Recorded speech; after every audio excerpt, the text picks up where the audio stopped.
In the United States, a pro-Palestinian demonstration has been held outside the Israeli embassy in Washington, D.C. to protest against the Israeli airstrikes on the besieged Gaza Strip. Free Palestine! Free Palestine! Long live Palestine! Long live Palestine! Long live Palestine! Long live Palestine! Free Palestine! Similar demonstrations were held in several other countries to express solidarity with the Gazans and condemn the Israeli aggression against them. In Jordan, Tunisia, Turkey, France, Egypt, Indonesia and Britain, demonstrators called for the ruthless Israeli attack to be halted. The demonstrators also condemned Israeli Prime Minister Benjamin Netanyahu for the relentless bombardment of the Palestinian territory and expressed support for the Palestinian people.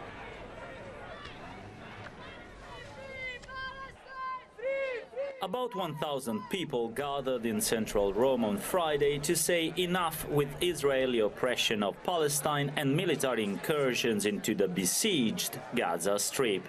The initiative was attended by activists from the Young Palestinians of Italy group, the Freedom Flotilla movement, representatives of the Party of the Italian Communists and Italy's based Union USB, and other anti-Israeli groups.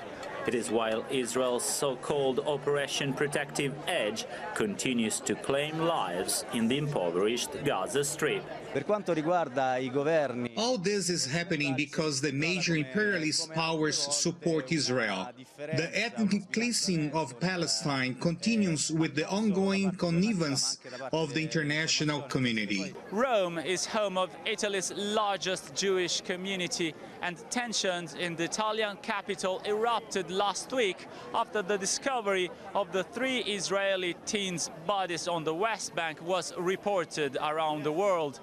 8 Palestinian supporters were hospitalized, 2 with serious injuries, after being assaulted by pro-Israeli people. Hours later, when some street vendors shouted pro-Palestinian slogans at a mob of marching Jews, the marchers responded by assaulting them. Last week, an anti-Israel rally had just been called off. I was walking in Venice Square wearing this scarf when some 20 Jews approached me. One of them shouted at me to take the scarf off. The others started to kick me in my legs. I ran away, but 6 of them chased me. I tripped and fell on the floor. Some started to hit me with a motorbike helmet. I don't know how many kicks I received. Policemen were there, but they didn't do anything. Some protesters speculated that the assaults had been carried out by self-appointed Rome's Jewish Quarter patrols belonging to the Jewish Defense League, or JDL. Max Civilli, Press TV, Rome.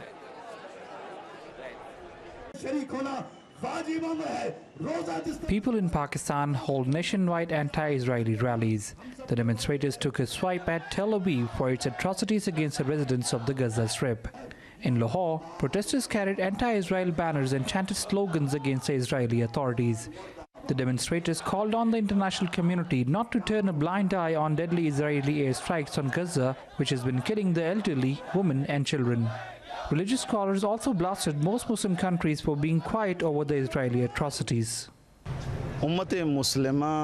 I want to ask all of the Muslim countries, why can they not see what is going on in Gaza? Why aren't Palestinian struggles and the brutal, deadly, cowardly attacks against them being taken seriously?